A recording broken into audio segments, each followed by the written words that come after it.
There is a world where man and soul pets exist, and they prosper as master and summoned creatures. Ominous thunder and wind dance on the land known as Nightmare Island. In a facility, there are gathered 100 crying and scared children with barely kept clothes. The captors are adults with religious robes who are opening up magic circles on the ground. Among the crowd of children is an unscared boy named Yuki, and he recounts that they are experiment subjects about to participate in the 10th fight experiment. One of the magic circles summons a giant wolf monster. Yuki explains that they are subjected to cruel experiments with the purpose of stimulating the growth of the evil soul pet's force within them. If the growth of the child is not as fast as the evil soul pet within, then the soul pet will devour them. No matter if the option is to be killed or devoured, Yuki says he will survive no matter what.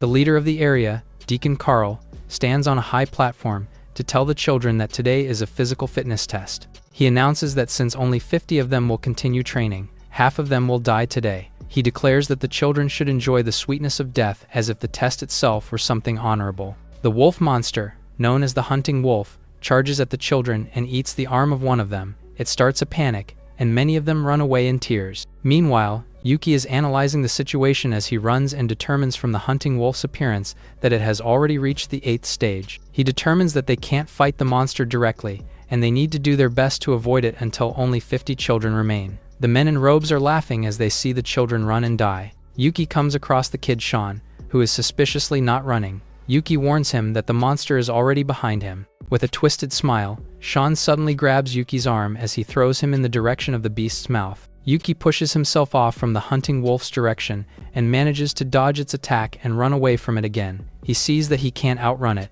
He ducks, but it manages to wound his back with its sharp claws. The stinging pain makes him see that the smell of his back wound made it even more keen to get to him. It charges at him and pins him to the ground. Yuki struggles to push its head away from his face. Karl then announces that the test is over, making the wolf retreat away from Yuki. Karl announces that there are 50 left for now, but tomorrow's task is for the children to freely roam around the island to capture and sign a soul pact with a soul pet so they can use it in battle for the next test. The children lick their wounds and try to leave the field. Meanwhile, Yuki tries to get up, only for him to collapse in exhaustion. The next morning, Karl goes to a castle. The servant tells him that their leader, Shin, is looking for him. Karl goes to Shin's office and bows down before his leader. Shin asks him if Yuki has already died. Karl answers that he has not, for the time being. Shin finds it strange that the boy survived the white nightmare evil soul he forced upon him. Karl asks if he can just kill the boy himself. With a cold glare,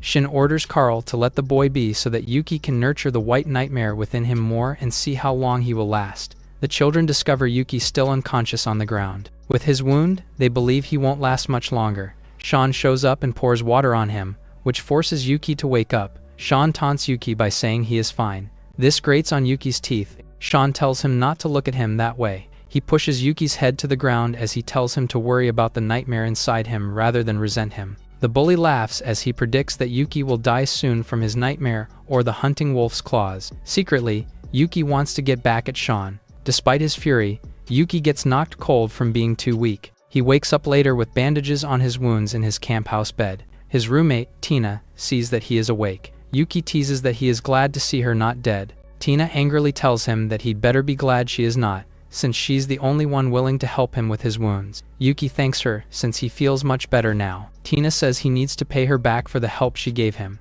She reports that it has been 3 days since he was out.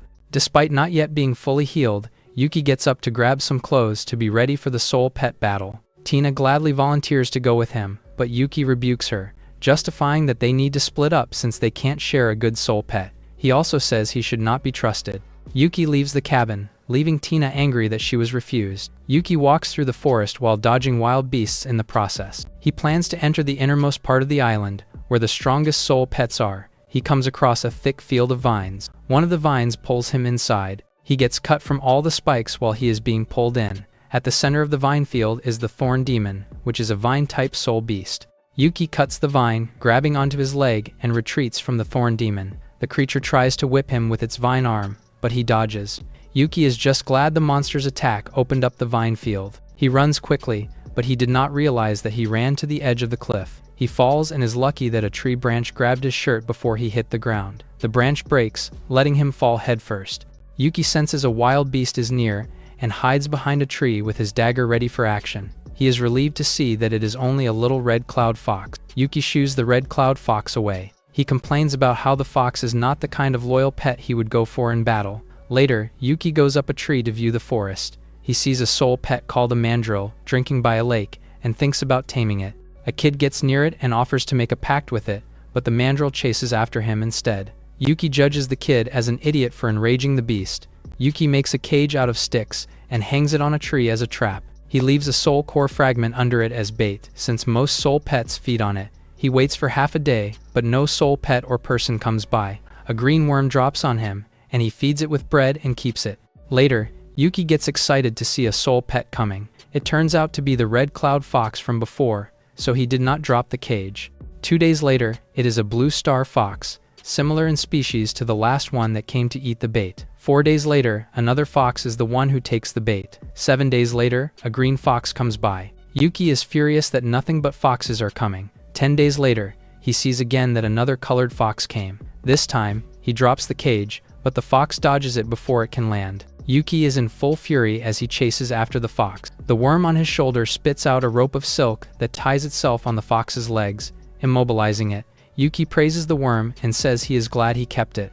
Yuki grabs the little fox and declares that he will eat it for dinner. He then sees the crescent moon symbol on its head and gets intrigued. He remembers that all the foxes he saw so far had the same symbol on their heads and wonders how multiple species of foxes had the same mark. He remembers reading a book about soul pets and how rare ones can do special mutations to transform into stronger species. He realizes that the fox he has now is the same fox from the start, all along, and has just merely mutated multiple times in just a few days. He is pumped up since soul pets that can mutate continuously have unlimited potential. Yuki activates a magic circle to make a pact with the fox. The little fox hits the glowing magic circle, which breaks it and the pact attempt. The frustrated Yuki opens a new magic circle again and swears that he will make the fox his soul pet.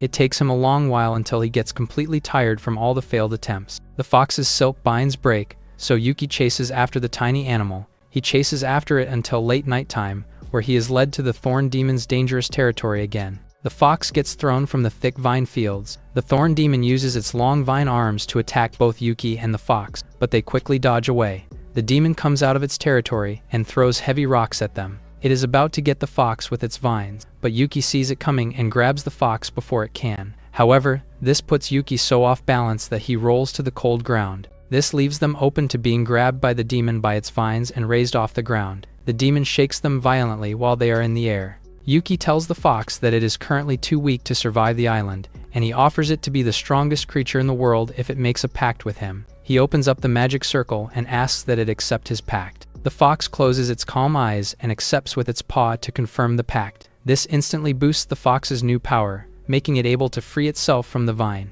Meanwhile, Yuki is being dragged to the demon's wide mouth, where the boy sees that inside its roof is where the monster's soul core weakness is located. The fox runs towards the monster's mouth at blinding lightning speed and claws the soul core from its mouth. The monster weakens and gets knocked out completely cold. The fox howls to the bright moon on top of its corpse. Yuki grabs the thorn demon's soul core on the ground. He throws it at the fox for it to feed on and get stronger. Another boy catches it instead, and he has a giant centipede by his side as his soul pet. Yuki tells the kid named Zhang that the soul core in his hand is his. Zhang tells him that the green core is not possible for him since his fox cannot be powerful enough to defeat a thorn demon. Yuki sees from Zhang's hand that he also has a soul core from a beast attribute. Yuki tells him that he does not want the soul core of the thorn demon anymore, but he suggests that they duel in 2 days for each other's soul cores. Zhang asks him what is stopping him from killing him and taking his core right now. Yuki warns him that Karl forbids them from fighting each other aside from duels, and asks if he dares to disobey that order. Zhang reluctantly backs away but threatens to kill him in the duel in 2 days. Yuki returns to camp, where he shows Tina his new Moonlight Fox. The girl asks what name he is going to give it. Yuki thinks about it and names it Moxie. The fox gets into a good mood, so Tina knows that it likes its new name. Yuki reads about the Moonlight Fox and sees that it is considered a weak soul pet. Tina asks him if he is sure that he wants a Moonlight Fox as an ally against Zhang's centipede, since its claws can't tear through the centipede's fleshy armor. Yuki is not worried and is confident he can make Moxie stronger in the next 2 days. Tina blushes as she asks if he wants her to join him in training. She looks and sees that Yuki is already asleep, so she doesn't answer her. Tina worries that Yuki is being careless by making a pact with a known weak soul pet. However, she is glad that Moxie looks so cute. The next morning, Yuki and Moxie walk to the forest.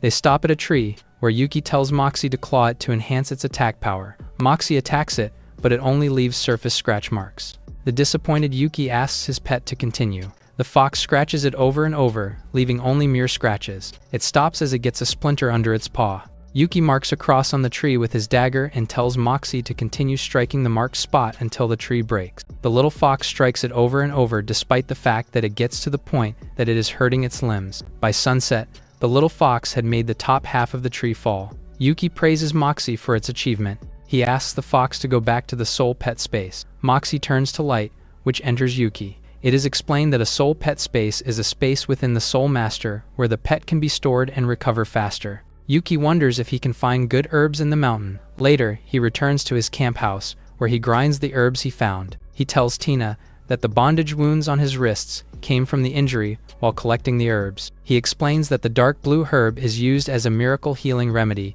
to allow Moxie's broken claws to regrow and become sharper than before. He declares that Moxie will become stronger. A day later, Moxie has already recovered. The little fox swings its claws to the ground, which leaves sharp marks. Yuki raises his pet into the air and celebrates how his claws have reached their late-stage level. Tina tells Yuki that Zhang is already waiting for him outside for the duel. Yuki is confident that he will win. A deacon and various children are gathered for the duel. Yuki is not there yet, so many of the children think he chickened out. Zhang's close friend, Sora, wonders if Yuki will come.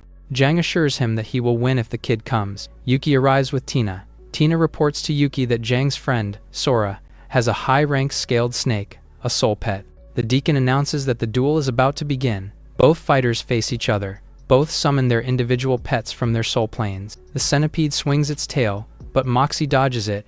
Moxie then uses its fast speed to circle the centipede. It then uses its claws all over the centipede's armor. Zhang orders his pet to dig underground. The insect does so, and leaves a hole from where it entered. Tina tells Yuki to order Moxie to run since the centipede's attack is strongest once it rises. Yuki ignores her warning, annoying the girl. Yuki closes his eyes to concentrate his soul power perception. He can sense where the centipede is burrowing underground and how it is already near under Moxie. He quickly orders Moxie to jump away. As he predicted, the centipede rose near Moxie. Moxie climbs the monster like a tower and strikes its claws on it from its chest. Zhang warns Yuki that it is no use because the centipede's flesh armor is too strong to break. He orders his centipede to kill the fox, only for his pet to die from its chest wound. The little fox cheers for its victory. Zhang is in denial. He is so angry that he pulls out a dagger and runs towards Yuki to kill him. Tina screams with worry for Yuki as Zhang charges towards the boy. Zhang is about to strike his blade, but Moxie jumps at him and claws the blade away from his hand. This leaves Zhang with a wound on his arm. Yuki warns Zhang that he will die if he makes another step. Zhang grinds his teeth with rage but reluctantly gives Yuki the soul cores he won. Yuki is about to leave, but Sora angrily stops him. He calls forth his scaled serpent in open view of the deacon. Yuki worries they can't face a fourth-stage scaled serpent. It is about to attack Yuki and Moxie, but the other kids scream that something is happening to Zhang. Zhang goes on his knees as he feels agonizing pain. Sora runs to him and asks him what's wrong. A powerful wind pushes Sora away. Zhang then gets enveloped by an encircling wind around him. Out of the wind comes an evil soul pet. It puts Zhang in chains and grabs him by the neck. The boy's life force exits his mouth. The other kids recognize the creature as a nightmare. Everyone watches on in horror. The deacon explains to the children that Zhang's soul power is no longer enough to provide for the nightmare, so it devoured the host's soul. The nightmare flies away from Zhang, who is now drained of all energy. The nightmare roars, threatening everyone. The kids panic, thinking they are about to die. The deacon steps forward to near the nightmare. He makes an enchantment, which sucks the nightmare inside a golden plate with a magic circle inscribed on it. The monster disappears as if nothing happened. The deacon tells everyone that they are dismissed, and that any duel is not allowed until the next test. The aggravated Sora shouts Yuki's name and swears to him that he will avenge Zhang on the day of the test. Yuki tells him they will see which one of them will die by then. Sora shouts Yuki's name again with fury. A few weeks later, Moxie is now powerful enough to defeat Tina's thorny flower soul pet without problems. Yuki assures her that Moxie is just not a good opponent for her thorny flower demon because the fox's specialty is agility. Tina tells him that her thorny flower is so tough that not many can take it down. Yuki asks Tina who the only ones are who can defeat her flower. She is annoyed that Yuki knows nothing about his strongest opponents, but explains that there are only 4 kids who have soul pets tough enough to take down her flower, and the list includes Sora's scaled serpent and Sean's hunting wolf. Yuki remembers Sean as the kid who threw him directly to a hunting wolf and swears he will have his revenge. Tina sees that he is in deep thought and disturbs him. She congratulates him for now being one of the strongest on the island who is assured to pass the test. Yuki tells her that he is going to the inner island to look for medical herbs. Tina is again annoyed at the boy for leaving without even thanking her for the compliment she made. Yuki walks through the forest. Wormy the worm comes out from his coat. Yuki asks if it is hungry, but the worm goes to his hand and forces it in one direction to point at something. Nearby, 2 kids under Sean are walking by and are complaining that they are forced by their boss to keep patrolling the area. They, however, like that Sean is strong enough to wield 3 soul pets now, since it means no one can mess with them while they are under him. They are excited by their boss's promise to put them in the top 10 survivors of the island while also inflicting heavy damage on the other kids. Yuki is hiding as he observes the 2. He recalls that those who can make a pact with 3 soul pets are in the upper rankings of soul pet masters. He thinks about how he cannot allow Sean to get his 3rd soul pet since this would mean he would be too strong for him to defeat. He hides in the bushes and follows the 2 kids. Moxie strikes one of the kids to his death in the blink of an eye. Yuki then appears before the lone kid left. The kid summons his soul pet rock monster and lets it attack Yuki while he runs off. Wormy sees him trying to call for Sean, but Wormy blocks his mouth with silk webbing. Yuki orders Moxie to finish the kid off while he is distracted. The kid wants to call his rock monster, but can't because he can't speak. Moxie kills the kid, leaving the rock monster not knowing what to do now. It leaves its former master with no care for revenge for his former master. Yuki mocks the dead kid for his soul pet that doesn't even care about him. Yuki asks Wormy if it can find out what the other kids are doing. Wormy hops on bushes until he reaches the area where Sean and his 2 companions are. Sean feels something is watching them, so he orders one of his minions to go check on the others in their group and kill them. Sean and his lieutenant, the weary Tim, summon their beast-type soul pets to corner a fire-producing beast-type soul pet known as the Fire Tail. Sean orders Tim to occupy the Fire Tail with his Steel Fang pet while he finishes the job with his hunting wolf. Secretly, Tim is resentful that his boss is letting him do the harder work. The Steel Fang keeps the prey at bay as ordered. While it is distracted, Sean lets his hunting wolf strike at the Fire Tail. The wolf stands tall over its prey. Tim wonders why the missing Chen has not returned yet. Sean assures him that they have nothing to worry about since Chen is the 3rd strongest among them. A shadow approaches, so Tim thinks Chen is already back. The 2 get shocked as they see it is Yuki with a confident smile instead. Tim is horrified and trembling at the thought that he killed Chen and the others. Sean, on the other hand, shows that he is glad that they got killed since it means he won't be responsible for them anymore. Sean orders Tim to get rid of Yuki, but the kid says his Steel Fang no longer has the strength after its last battle. Sean whispers to him that he promises to let him obtain a 3rd soul pet once he reaches that point if he kills Yuki and his fox right now. Secretly, Tim knows that his boss is just using him. Yuki's fox and Tim's Steel Fang charge at each other. The swift Moxie and the beast trade claws. Yuki can see that Moxie has gained wounds from the clash and is losing. He orders his pet to use its charm ability. Moxie closes its eyes to concentrate. Sean is confident that the ability would not work since the Steel Fang is already at the 8th stage level. The Steel Fang charges at Moxie while it concentrates. Yuki is concentrating too. He opens his eyes, making Sean feel like something is off. He orders Tim to tell his pet to close its eyes. It is too late, as Yuki's eyes have put the pet into a hypnotic trance. Moxie strikes at the Fang while it is paralyzed, killing it. Yuki then throws his dagger at Tim's forehead, killing him too. Sean realizes that Yuki is now at the level of a spirit soldier, which means he can now activate abilities of his own called soul techniques by consuming his soul, or use his soul pet's abilities himself. Sean kicks Tim's body away from him and complains that he was useless. The cunning Sean thinks that Yuki's fox can no longer fight and offers to join forces rather than fight each other. Yuki rejects his offer and tells him that only death awaits him. Sean smiles darkly as he calls forth his hunting wolf. The sight of the Steel Fang's corpse powers up the wolf, and it becomes stronger. Sean looks psychotic as he orders his wolf to kill. Moxie and the hunting wolf stare each other down. The moment the battle begins, the hunter sends Moxie flying with a paw strike. It then makes a barrage of strikes that hurt the little fox even further. Sean warns Yuki that his fox has no chance if it can't even touch his hunting wolf. Yuki wants to use a soul technique, but does not have enough energy for it. He orders Moxie to hide in the bushes for now.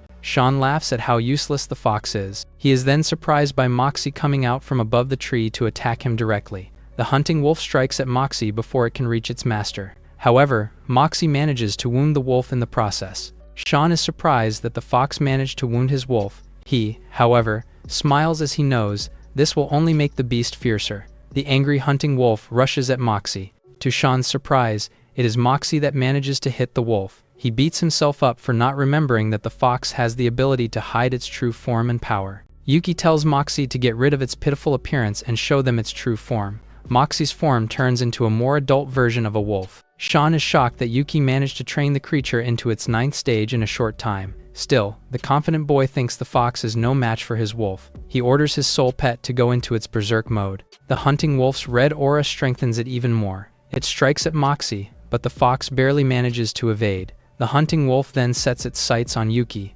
making the boy nervous.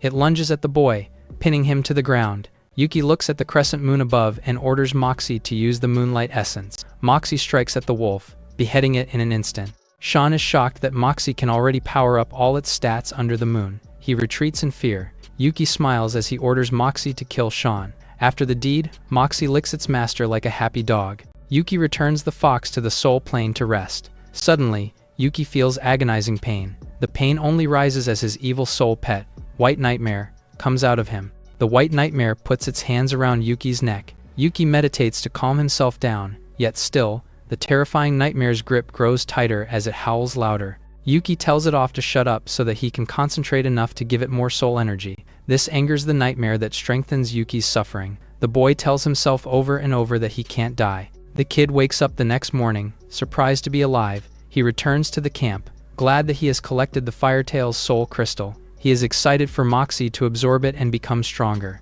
The other kids are confused to see Yuki skipping as he walks.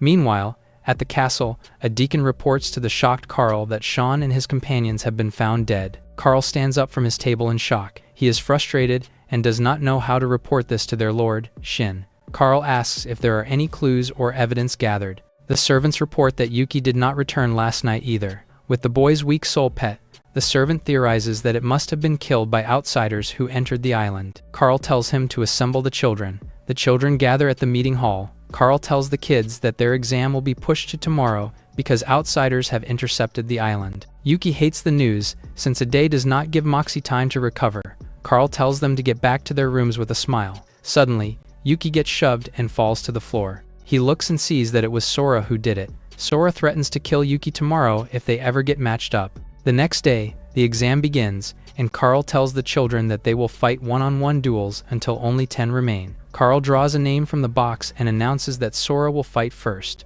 The other kids become nervous about being matched up with Sora. Meanwhile, Sora is staring at Yuki. Both kids stare each other down. Karl gets another name from the box and is about to announce Sora's opponent. Karl announced a kid named Paul as Sora's opponent. Paul is scared out of his mind. He suddenly runs away while screaming that he does not want to die. Karl summons his high-level hunting wolf. The massive beast chases the running kid and kills him. Karl warns the other kids that they will suffer the same fate if they run. The kids stand silent at the thought.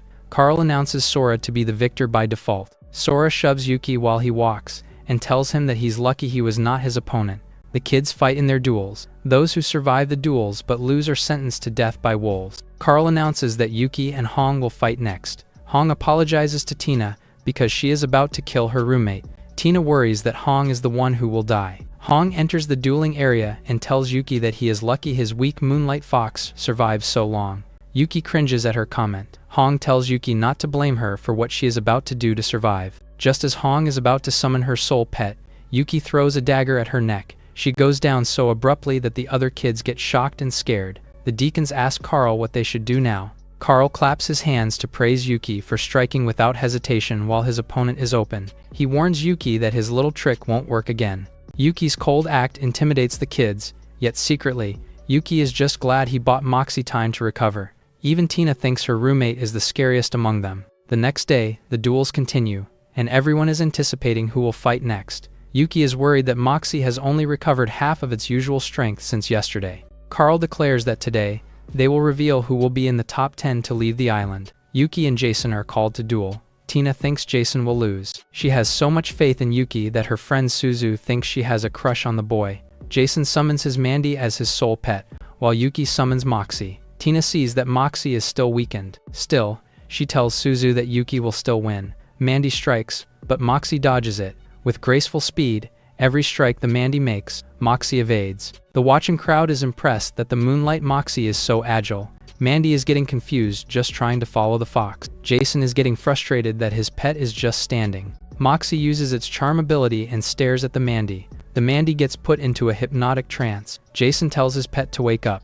Moxie strikes, killing the soul pet. Jason is in shock. The kid gets dragged away by the deacons to his death. Karl claps at the result. He says that there are 11 children left, but only 10 can live. Sora raises his hand and volunteers to fight Yuki, since he did not get to fight his opponent last time. Sora smiles, thinking that the Moonlight Fox is at its weakest right now. Karl asks Yuki what he thinks. Without hesitation, Yuki answers that he will grant Sora's wish to die. Karl is entertained by Yuki and agrees to hold the duel. He declares the battle has begun, as Yuki and Sora stare off at each other. Sora summons his scaled serpent, and Yuki summons Moxie. The massive snake lunges, but Moxie evades. The snake tries to coil itself around the fox, but Moxie evades it again. The snake tries to hit the fox with its sharp tail, but still, Moxie evades. The two monsters are in a standstill. Sora orders his serpent to use Poison Splash. It spits its venom, so both Yuki and Moxie dodge it. Drops of the poison hit Moxie's tail, leaving a wound.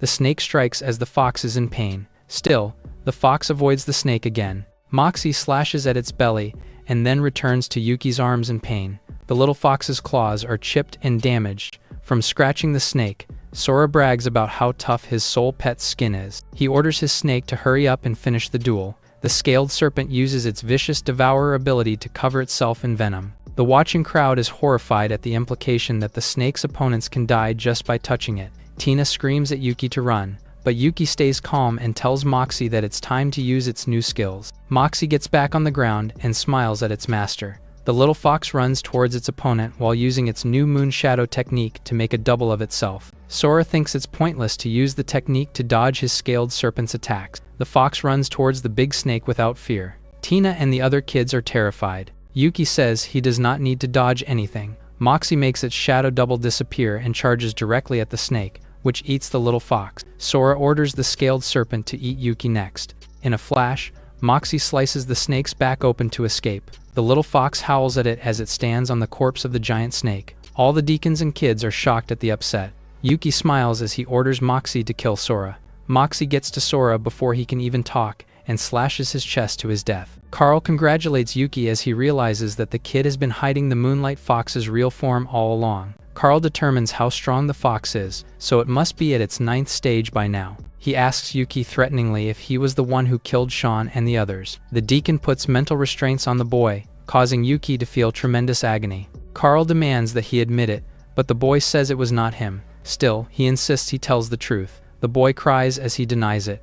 Moxie is in the soul plane, itching to get out and attack Karl. Karl strengthens his mental restraint, but the other deacons warn him that if he kills one of the 10 children, their lord, Shin, will blame him. Karl thinks about what Shin will do to him and leaves Yuki alone. The deacon theorizes that Karl hates Yuki because he is threatened by the kid's potential to eclipse him, especially because he has nurtured a white nightmare and still has not died. They believe that Shin will never let Yuki be killed and will award him a higher position than Karl. The two deacons plan to protect Yuki from Karl's wrath and report him to Shin to get a promotion. They are both in glee at the thought. Later that night, Yuki is under the moonlight. He holds a beast attribute soul stone in one hand and a fire attribute one in the other. He thinks that these two stones will strengthen Moxie's combat ability. He believes that Moxie will one day transform into a powerful 9-tailed demon fox form. The Moonlight Fox absorbs the stone into its body, making itself glow like fire. Its body gets new, sharp red tattoos. Yuki congratulates his pet for evolving to its 2nd stage. Yuki senses that someone is watching them. The creature watching them flies up from a tree, revealing that it is a bat-type soul pet. The bat howls. The sound of the howl reaches Moxie and creates a crater where the fox is. Moxie stares at the bat. With just a look, the bat gets engulfed by fire. The night creature drops to the floor and disintegrates. Yuki is excited that Moxie now has a flame attack and pets the fox. He raises his pet into the air and cheers for its success. The next morning, Deacon leads the 10 kids to a ship at sea. He tells them that they are heading to Green Nightmare Island. The kids cheer and celebrate as their ship leaves the island. Yuki, on the other hand, gets seasick and barfs. The deacons warn the kids not to get too close to the sides of the boat since they will get the attention of ferocious sea pets, and they might attack the ship. A shark soul pet suddenly jumps out of the water, causing Yuki to push Tina away. The shark damages parts of the ship. Karl tells the children to get inside. The shark jumps from the water again to attack Karl. Karl evades, but he still gets grabbed and pulled into the water. The deacons worry that he will not return. Suddenly, Karl rises from the sea above a tower made of swirling water. He jumps back to the ship and orders his water spirit to kill all the sharks. His soul pet, known as the water spirit, shoots high-pressure water at the sharks, killing dozens of them. Karl does not allow the rest to escape by letting his pet create an ice wall that blocks the sharks' path. The water soul pet treks towards the sharks and slays them all. The other deacons praise their lord, Karl, for how strong his water spirit has become. The children cheer for their safety. On the other hand, Yuki sees how powerful Karl is and acknowledges that he can't defeat the deacon right now. The sea trek goes on, and Yuki can no longer take his seasickness. One of the children sees that Green Nightmare Island is up ahead. They land and explore the town. Women in the streets encourage Karl to come with them. Karl is so roped in that he orders another deacon named Zim to take charge while he's busy. Zim leads the children in the streets and informs them that they will be brought to the Nightmare Palace, where they will participate in duels with other branches of their cult. He encourages them to prove themselves to get bigger rewards. Zim takes them to the cabin where they will live. He gives each child 1 gold coin for necessary supplies. Yuki thinks about buying herbs for Moxie with it. Yuki goes through the streets and gets lost. He smells an aroma and enters the store where it is coming from. He asks the old owner of the store if he has any heavenly blue grass. The old man answers that he has it and that he can buy 1 plant for 2 gold coins. Yuki shows that he only has 1 gold coin, so the old man judges him as an unworthy poor boy. The old salesman tells him to go away if he doesn't have any money. Yuki pulls out soul cores from his pocket and asks how much they are worth. The salesman's eyes can tell that the soul cores did not come from any local soul pet. He tells the boy that 3 soul cores are worth 1 silver coin and 5 coppers. The old man assures him that he will give him a fair price for his soul cores. Hope flickers in Yuki's eyes as he asks the old man where he can hunt and collect soul cores. He is all fired up as he is about to leave the store to go to the forest to the south. He reaches the forest at night. He steps on a bone and breaks it, attracting many furious soul pets. Meanwhile, Karl is having a drink with Zenny, one of the Nightmare Island leaders, at a pub. Zenny asks Karl what he can do for him. Karl asks that one of his servants kill Yuki in the upcoming inter-island battle. Karl goes into a tantrum about how Yuki has killed 3 of his promising servants already. Zenny is shocked at how strong the kid is to do that, so Karl assures him that Yuki's pet is just a Moonlight Fox. Zenny agrees to let one of his children kill the boy. Their laughter echoes darkly as they drink through the night. 2 days later, the old salesman remembers Yuki and thinks he won't come back. He is shocked to see Yuki enter his store again, but now with ragged clothes, scars, and bandaged up wounds. The boy puts a bag of so many soul cores on the table that the old man is stunned. The old man states that he owes the kid 7 gold coins. The old man tells Yuki that he is the first Nightmare Island servant he has ever seen who has collected 7 gold coins in 2 days. Yuki is disappointed that he does not see soul technique scrolls he can buy in the store, so he is ready to leave. The old man stops him from leaving and tells Yuki not to underestimate him. He brings Yuki to the back of the store, where there is a cabinet. He pulls one cabinet door open, which opens a secret doorway. Yuki's jaw drops open to see that it is a room filled with scrolls of soul techniques and other soul pet-related items. The old man assures the boy that he has all the soul techniques he needs. Yuki gets excited, sees the rapid freeze technique, and asks for it. He cringes as the old man asks for 5 gold coins for it. Yuki is in tears, since he is about to leave the store with all his money already spent. The old man suddenly tosses him a bottle of healing medicine. The salesman tells the boy that he sees potential in him, and this makes him a good investment. With a knowing wink, he asks that Yuki shop at his store again in the future. Later, Yuki returns to the servant's cabin and is shocked that it is in ruin. Yuki returns to their dwelling place and sees his comrades inside, looking hurt and troubled. He asks what happened, and Tina says some foreman gave them some high-quality soul cores in preparation for the tournament. Some people from other islands saw this and demanded to trade for it. When Tina and the others refused, they tried to get it by force, and they were forced to fight. Potter then asks Yuki where he has been all this time. He also informs him that the tournament will be fought by teams. However, now that their soul pets are all hurt, they are at a severe disadvantage. Yuki seems unperturbed and walks calmly to the stairs. Tina explains that the format will be 10 soul pets on both sides, fighting at the same time. Trainers cannot participate, and the winners get the soul technique. Yuki says he understands and heads upstairs. Potter accuses him of being too self-centered. Yuki tells him not to worry, and that he will help them get back all that they lost. Later that evening, Tina can barely sleep as her room is freezing. It turns out that Yuki is practicing the rapid freeze technique before falling asleep. The next day, the kids make their way to the battle arena. As they enter, they are instructed not to look up, as this could be construed as a sign of disrespect. Watching from the top is the master of the main island, and directly below him are the heads of each sub-island. Sitting on his throne, the master says he heard Lord Karl brought a pretty weak group of kids this year. Karl says that the stronger kids all died in an accident, and that he has zero expectations for this current batch. The other sub-island leaders hear this and laugh at him. The announcer then declares that the first match is about to begin. Potter sees their opponents are the Hmong team, and says it is the group that stole their soul cores the previous day. Their leader, Feng, smiles and tells his group that they are going against weaklings, so they can just relax. Potter says they shouldn't be afraid, as they will have a better chance with better teamwork. The teams face off and summon their soul pets. Yuki's fox and the rest of his teammates' pets come out. Feng, meanwhile, has a scaled armor beast, while his group has a wind demon and a Gila monster. Feng laughs when he sees the Moonlight Fox, believing it to be so weak. Potter tells Yuki that the armor beast is the biggest problem, so they will hold it back while Moxie takes out the other opponents. The battle begins, and Moxie quickly rushes an enemy and slashes it.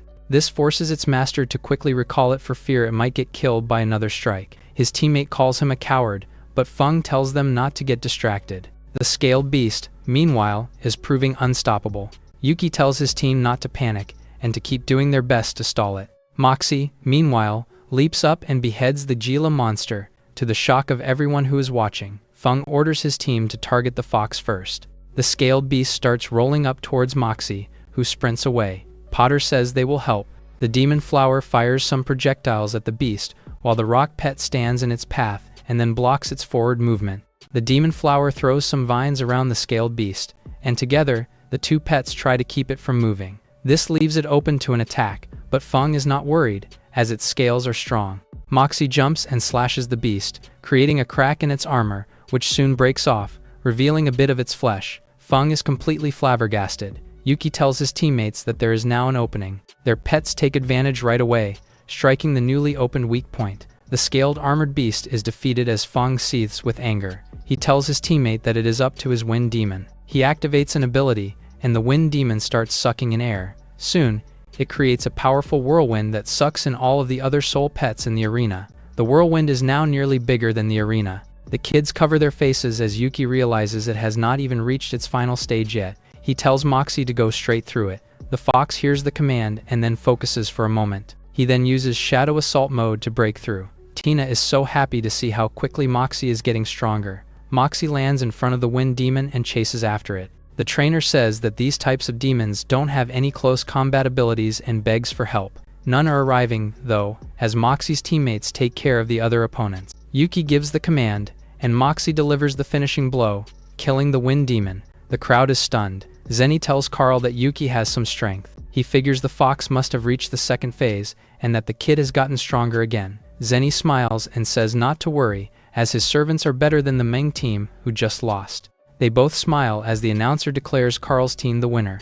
Yuki and the others smile victoriously. Potter puts a hand on Yuki's shoulder and says he believes in him now. He then asks why Moxie still looks like it is in the 6th stage when it should be at the 2nd phase already. Yuki grins and says pitiful appearance has improved as well. Suzu moves closer and asks what the fox's real phase is. Yuki tells her to guess, which causes her to blush. Tina sees this small moment between the two and gets jealous. Suddenly, Yuki hears a whistling sound. It means Moxie has grown up again after these days of fighting. Moxie's paws become engulfed in flames, and its sharp claws become even more fearsome. Moxie immediately tries out some new attacks. Yuki is pleased, as he does not have to worry about any soul pet below the 2nd phase's 7th stage anymore. The first round of matches is over, and the second round is about to begin. Yuki's team will face off against Zenny's team. Zenny suggests he and Karl head down to the battlefield for a closer view. Both sides summon their soul pets, and Yuki's teammates are shocked to see that their opponent's pets are above the second phase. Potter instructs them to fight defensively and to recall their pet if they cannot win. They must not let their soul pet die. Yuki looks serious as the battle begins. Tina makes the first move, ordering her demon flower to cast a thorny rose wall. The other team is amused to see them fighting defensively from the start.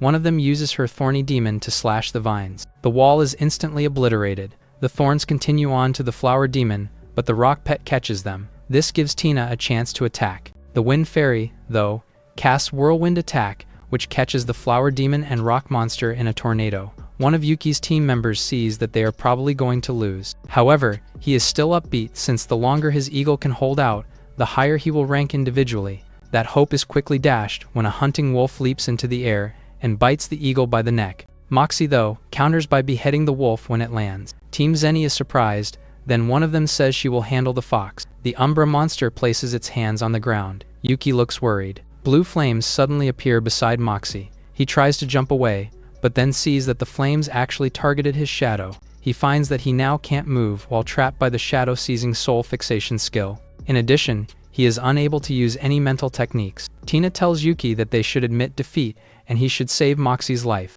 Reluctantly, Yuki starts to cast the soul pet recall, which can't be prevented. Suddenly, his spell is interrupted by a mental restriction. He turns and sees it is the doing of Lord Karl, who is now standing beside him. The evil lord smiles and tells him to enjoy the battle a little while longer. Yuki looks on helplessly as Moxie remains unable to move due to the shadow fixation. Tina notices that Yuki appears to be struggling and asks if he is okay. Karl, though, tells her not to interfere or she will die. The members of Team Zenny are amused at the fox for continuing to struggle and move to finish it off. The flame-tail pet fires 3 fireballs, and in desperation, Yuki tells his pet to lift the disguise. There is a huge explosion, and Yuki looks on, concern clearly visible in his eyes. The Zenny team is confident that the fox is now dead. The smoke starts to clear, and the Umbra monster trainer notices something. She quickly tells her teammate to get the flame tail back. He is too late as Moxie leaps from the ground and slashes the flame tail, killing it.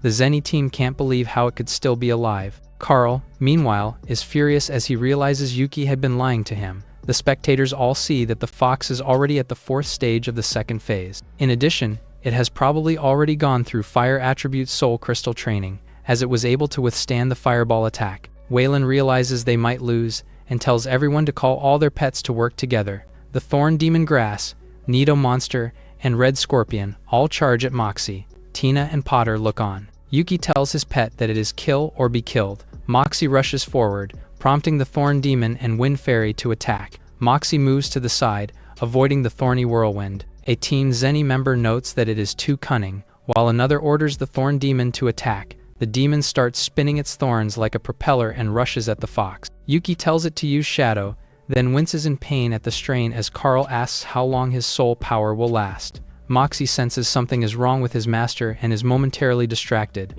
This causes it to get hit by the thorn attack. Yuki tells it to use its flame, and the Thorn Demon catches fire. Its master says flames are deadly for plants and recalls his pet. Waylon warns him that the flames will continue to burn in his soul pet space. He doesn't believe it, and then starts to feel something inside him. Suddenly, flames burst forth from his mouth and nose, and he falls to the ground. Karl is furious at how much power Yuki has actually hidden from him. The young man is not intimidated and tells him to continue to enjoy the battle. Moxie faces off against 3 soul pets. Team Zenny's confidence has left them, and they know that even if they win, they won't have a chance in the next round. Waylon tells them not to panic and to focus on this fight for now. Yuki tells Moxie to take advantage of this moment, and the fox quickly leaps forward, slashing a soul pet on the neck.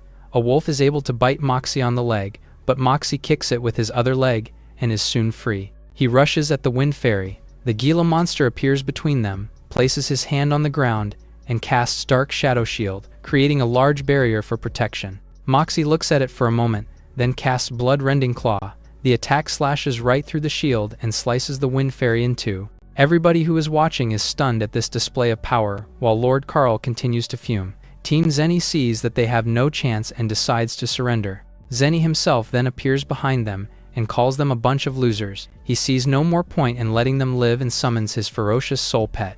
It rips the team members to shreds, as Waylon looks on in horror. He falls to his knees as Zenny tells him to summon his nightmare and to keep fighting. Waylon says that if he does this, he won't have any more soul power. Zenny says he will die if he doesn't, and Waylon realizes he has no choice. He kneels down and starts focusing. A magic circle appears around him, and a giant nightmare comes out. Moxie starts to sweat as he knows this is a fearsome enemy. The nightmare towers over him and then sends him flying with a flick of his hand. Moxie crashes into the ground and screams in pain as a purple flame engulfs him. Yuki, meanwhile, looks on in horror and lets out a scream of worry for his pet.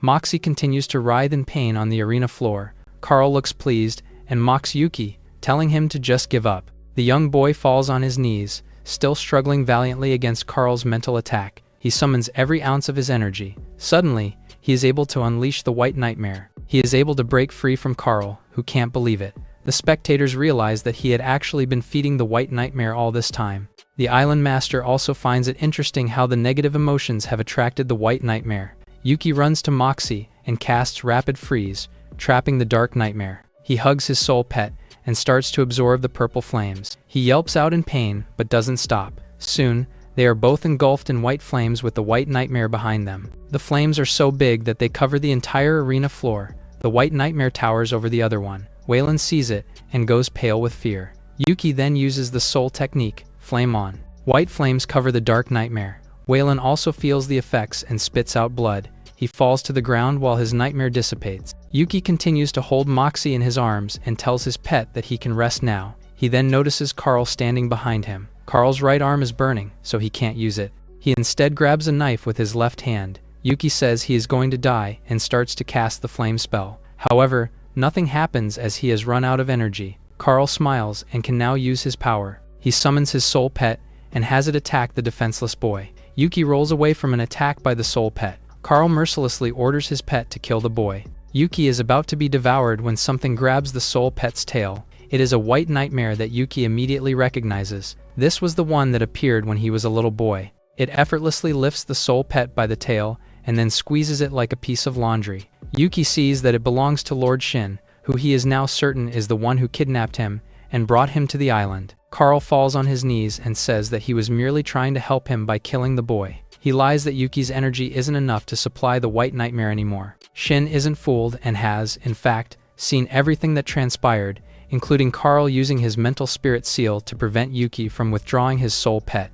He shoots him an accusatory look and says he was trying to kill someone with the potential to nurture a white nightmare. He orders 2 guards to take Karl away. Yuki sees this, and then his vision starts to get blurry. His body is at its limit, and he faints from the extreme effort he exerted.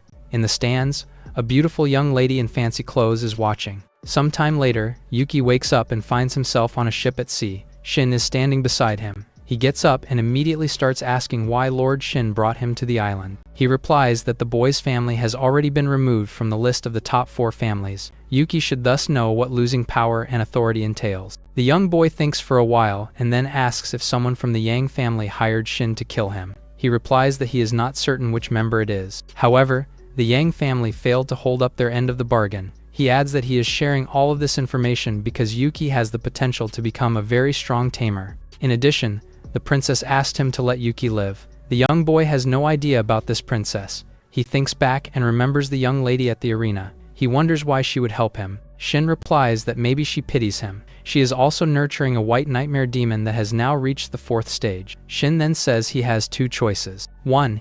He can remove the white nightmare, and Yuki can return to his family and live a peaceful life. 2. Go to Prison Island. Once every 3 years, over 3,000 criminals are sent here. After 3 years, only 1 person survives. If Yuki can survive that place, Shin will give him the white nightmare demon and promote him as one of the Nightmare Palace members. He reiterates that in the first choice, Yuki can struggle to live and watch his family continue to decline. In the second choice, he can become one of the strong few if he survives. Yuki starts to sweat as he thinks about which path to choose. Yuki thinks about whether he should return the white nightmare to Shin and return to his family. Shin sees the boy in deep thought and leaves him alone to think. Yuki tells him that he has already decided. He declares that he will get out of Prison Island alive. Shin tells him that he made the right choice since he would have just secretly killed him if he had not accepted it. Princess Joanna asks Shin if he really thinks Yuki can survive on the prison island for 3 years. Shin says that he does not know, but it is the boy's choice to make. A few days later, Shin summons the winged tiger and tells Yuki that it will take him to the prison island. Yuki gets excited as he rides the tiger. Shin informs him that the same soul pet will fly to the prison island to pick him up. The tiger quickly flies to the sky with the boy on its back. After a while, the prison island can be seen in the distance. Wormy peeks out of Yuki's shirt. Yuki wonders why the little bug seems so energetic as it looks at something from above. Yuki looks up and sees a giant shadow above the clouds. The tiger hurries to the island to escape it. It forces the tiger to go down too fast and hit a tree branch. The nearby ice falcons see them fall to the ground. They see them as enemies and project ice spikes at them. The tiger sees the ice spikes coming at it. It roars, and its loud sound breaks all of the upcoming ice. This scared the bird, which flew away. Yuki thanks the tiger for his safe flight to the island. He says goodbye to the tiger as it flies away. Yuki summons Moxie, and they explore the island. Wormy comes out of Yuki's clothing since it senses something near. Yuki looks around and sees a person frozen in a block of ice. Yuki can tell from the kid's lack of wounds that he was frozen to death. Wormy then screams as he sees that the ice falcon is stalking them from up a nearby tree. It throws ice spikes at them, but Moxie burns it with its stare. The fox then jumps and claws the bird, leading it to fly away. Yuki can tell that Wormy seems to be more energetic today. The worm spits out a silk net at the bird, causing the falcon to be trapped and fall. The falcon howls, which summons more ice falcons into the area. All the falcons throw ice spikes at them. There are so many that Yuki and his pets are forced to hide behind a tree. The boy can tell that the tree is about to break from all the ice thrown at it. Yuki thinks he is about to die. Meanwhile, the aggressive Wormy spits out a silk rope and binds it to one of the falcons. The little bug hangs on to the bird as it flies away. The worm then rolls around in its own silk rope until it is mummified. The worm then spits out even more ropes, binding more birds to itself. It is not long until all the birds are mummified at the center of a giant web stuck between two trees. Yuki is shocked that Wormy is somehow going through some kind of mutation. The boy senses something coming, so he and Moxie hide behind a tree. A man with a sword nears the web and is shocked. The boy does not want the man to trouble Wormy, so he comes out from the tree to face him. The man is happy to see someone whom he can kill and is ready to fight. Suddenly, silk webs bind themselves around the man until he, too, is mummified and immobile. He summons his demon tiger soul pet to free him, but the soul pet gets stuck on the web, too. In a second, even the tiger gets mummified to death. Yuki slowly touches the web with fear, thinking it might trap him. He sighs with relief that Wormy can differentiate between foes and friends, despite its current state. He looks at the contents of the man's bag and sees that he has books on soul techniques and bread. Yuki reads one of the books to find out what kind of soul pet Wormy is. He finds the race called the cocoon race and thinks it matches Wormy perfectly. He tries to research what Wormy's final form would be, but the book only says that it's unknown. It just makes Yuki excited and curious about what Wormy is going to be. He tells Moxie that they need to guard the worm until it comes out. A week later, Yuki and Moxie are already impatient in their guarding duty. They see that the cocoon Wormy is wrapped around is already as big as the trees beside it.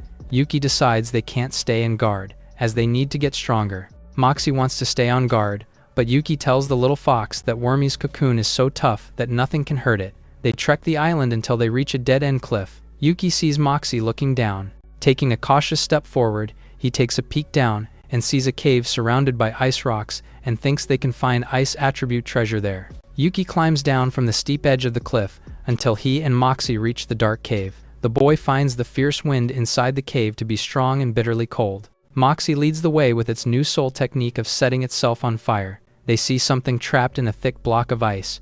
It breaks the moment Yuki touches it.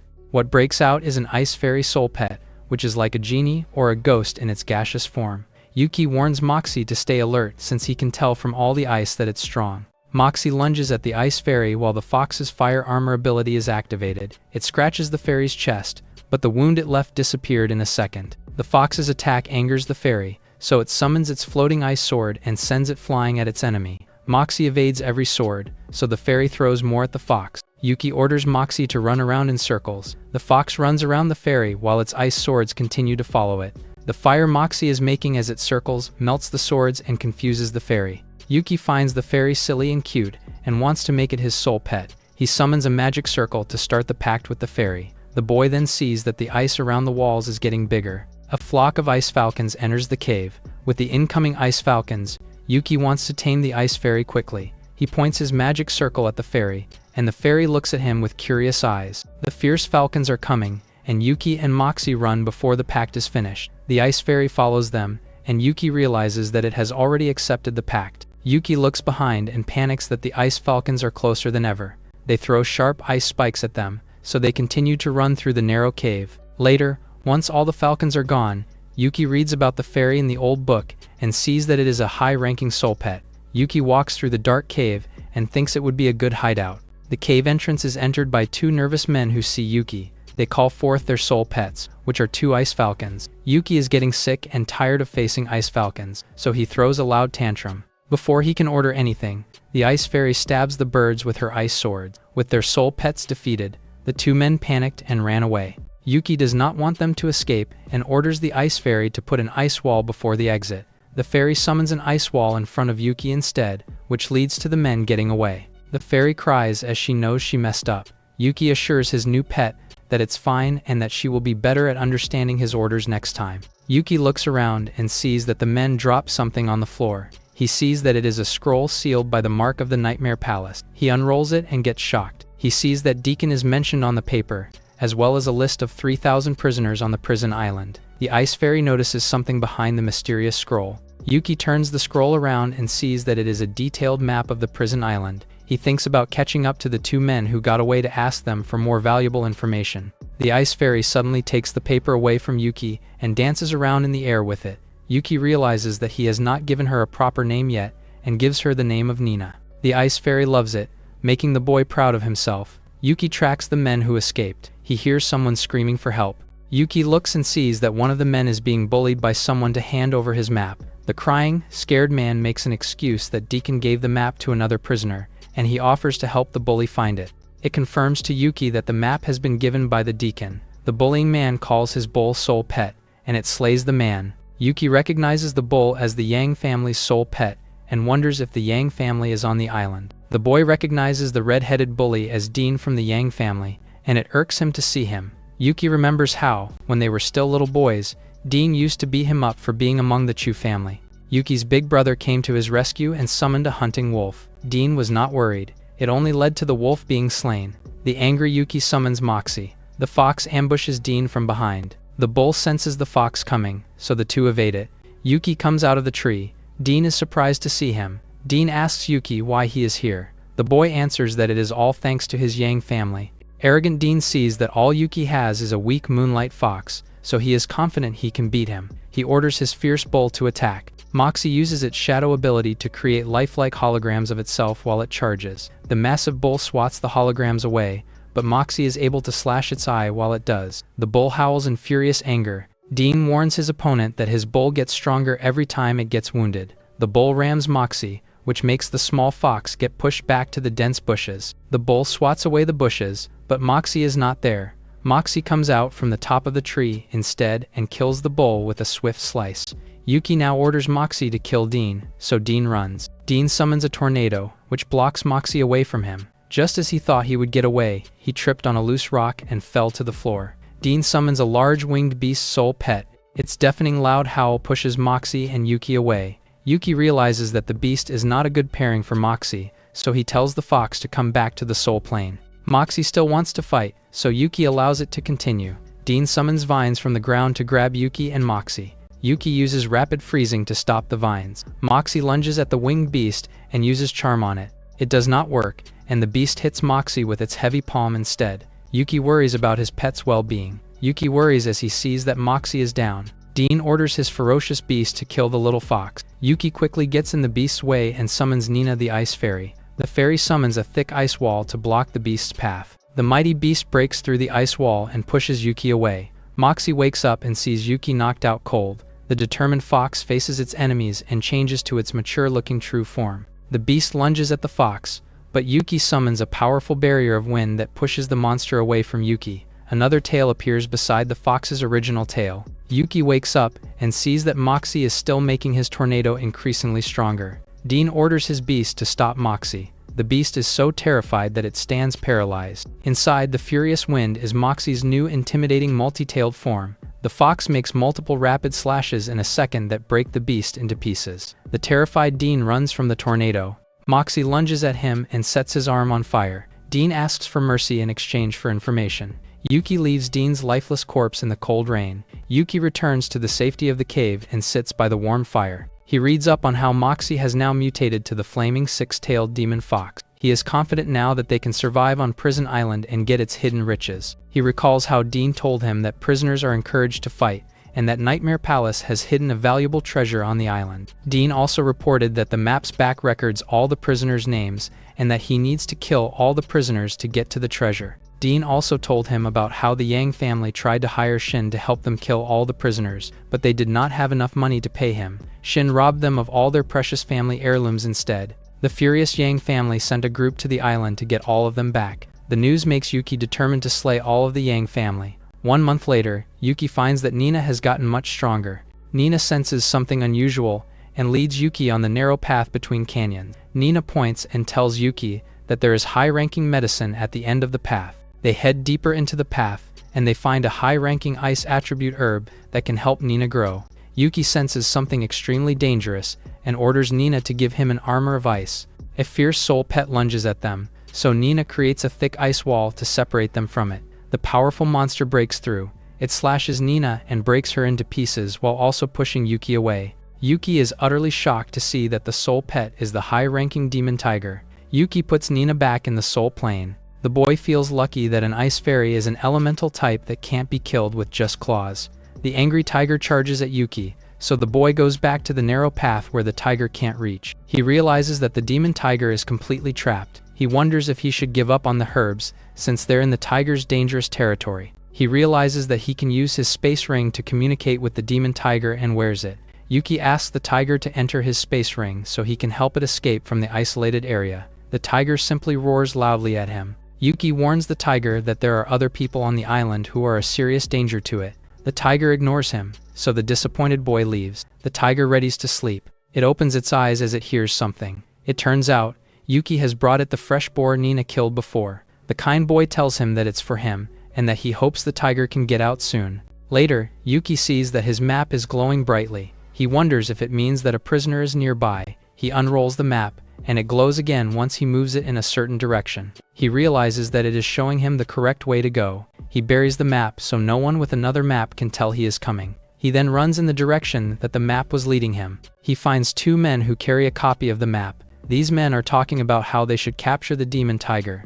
Yuki recognizes them as Liam and John from the Yang family. The 2 Yangs head to the narrow path leading towards the tiger. Liam heads to the tiger first. He summons a wind demon that alerts the tiger. The tiger tries to get to Liam, but it can't reach him through the tight path. Liam makes insulting faces at the tiger to mock it.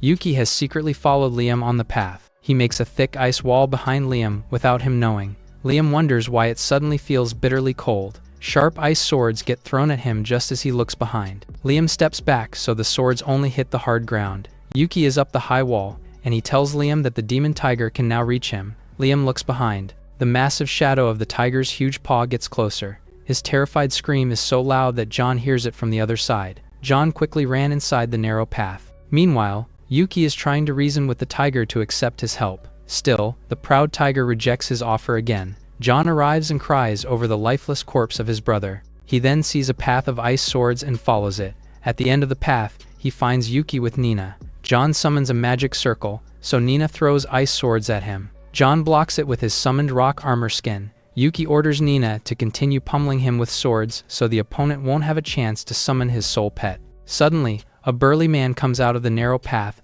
and is riding a fierce bull soul pet. The man on the bull is Shang, the servant of the Yangs. Yuki worries since the bull is already at its 7th stage of form. John orders Shang to kill his brother's killer. Shang and his bull charge at Yuki. Yuki smiles calmly and then summons the demon tiger out from his soul plane. The tiger's deafening howl pushes the bull and Shang away. The mighty demon tigers stand beside Yuki and Nina as they face their enemies.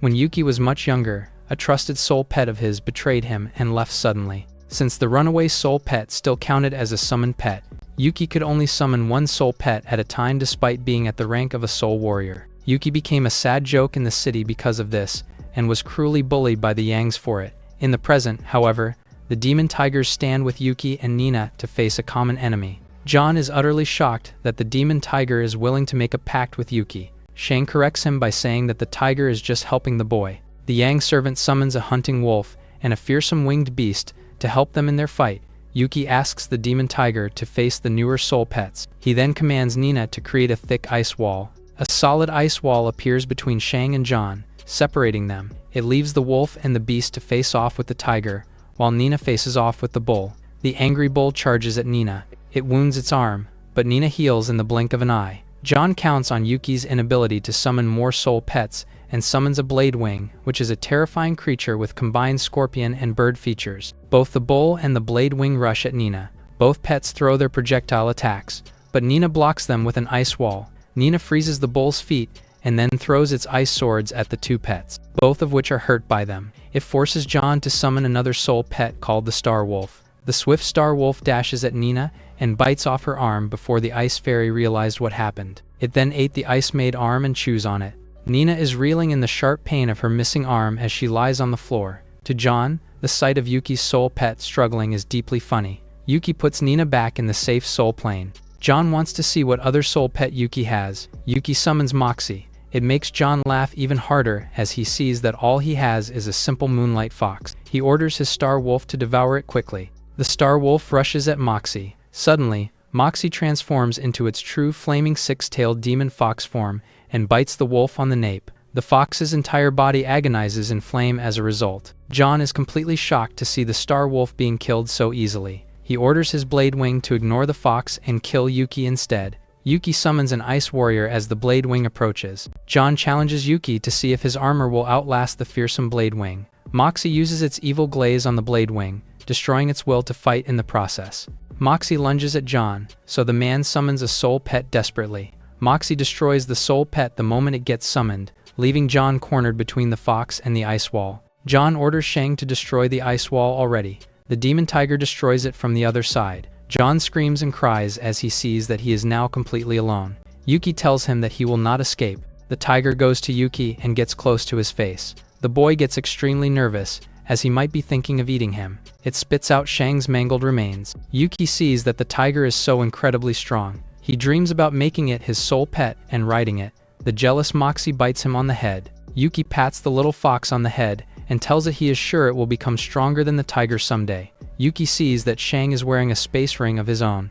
The curious boy picks it up and thinks he can store items in it. He concentrates, which makes the ring glow brightly. Yuki realizes that the ring contains a powerful soul armor. He concentrates further to insert his energy into the armor, so that he can summon it whenever he wants. He activates the armor. Moxie loves the armor on its master so much that it jumps and hugs him while he wears it. Yuki promises to get it one too, making the little fox very happy. He returns the armor inside the ring's space and summons healing bottles of medicine to let Nina recover. He also has the rare Cold Valley herb he got from the tiger's territory. Yuki sees that Nina's stomach is unusually large from consuming all the medicine to the last drop. It then rushes at Yuki to eat the herb. The moment she swallows, she gets her arm back as if nothing had happened. Yuki is truly glad to see that not only did Nina heal, but she also became much stronger. The confident boy smiles as he now imagines his revenge against Karl and the Yang family to be finally possible. 1 year later, a tree warrior soul pet is fighting off one of the dangerous prisoners of the island. The tree warrior defeats him and picks up the scroll he had. The soul pet gives it to Yuki, who is revealed to be its master. Yuki looks at the scroll and sees that the names of the last 1,000 prisoners are on it. Elsewhere, someone's map glows. It is revealed to be Karl's map, and he is glad that someone is coming in his direction so that he can kill. He smiles, eagerly excited for what will happen. It turns out Suzu is in the cave with Karl, so he gives her a sharp knife and tells her she knows what to do with it. Suzu is not responding, so Karl shouts angrily at her to answer. Suzu grabs both the shiny knife and the glowing map and answers that she will do what he says. Suzu goes out of the cave in search of the one coming. She remembers how she used to survive on the brutal prison island by letting unsuspecting men approach her and then killing them with a knife while they were completely distracted. She continues walking while wondering when her miserable lifestyle of survival will come to an end. She sits by the old tree without minding the heavy rain. She puts her knife behind her and waits for the person coming her way. She opens her tired eyes and is happy to see that it is Yuki. She tries to hug him, but the wary boy backs away and tells her that he knows that this is a trap. Suzu replies that she is just glad to see him since he is the only one she has seen in a while, except for Karl. Yuki asks her where Karl is, and she answers. Suzu urges him to run because she thinks he is no match for Karl. The boy just ignores her and heads to Karl. Meanwhile, Karl hears something and thinks Suzu is back. A knife suddenly heads toward him, and he barely dodges it. Yuki reveals himself and greets him sarcastically like an old friend. Karl is glad to find him since he planned to search for him after leaving the island anyway. Yuki makes a magic circle to summon a soul pet, but Karl throws the knife back, breaking the circle before it takes effect. Karl lets out his evil nightmare soul pet. It spits out hot fire, so Yuki runs away from the dark cave. Karl gets out to follow him. He sees that the boy has already summoned Moxie in its six-tailed flame form. Seeing such a rare soul pet shocks the former deacon. Karl summons a fierce wind demon soul pet, but Moxie slices through it like thin paper. Karl summons a massive hunting wolf, and it rams Moxie hard. Moxie recovers quickly and slays the wolf with one swift slice. Karl is getting increasingly angry, so he orders his terrifying nightmare pet to burn Yuki to death. Yuki summons a thick ice wall to protect Moxie. The nightmare's powerful attacks break through the wall, so Yuki sucks Moxie into the soul plane before the raging fireballs reach the fox. Yuki summons Nina next, and she looks much more mature than last year. Karl realizes he will have a difficult time if he lets an ice-type pet fight for too long with his fire-based nightmare. The nightmare fires a strong fire beam at the fairy. Nina creates a solid ice wall that protects her from the dangerous attack. Yuki orders Nina to make an ice dance. The graceful ice fairy dances, which creates a powerful blizzard that freezes the nightmare within a huge block of ice.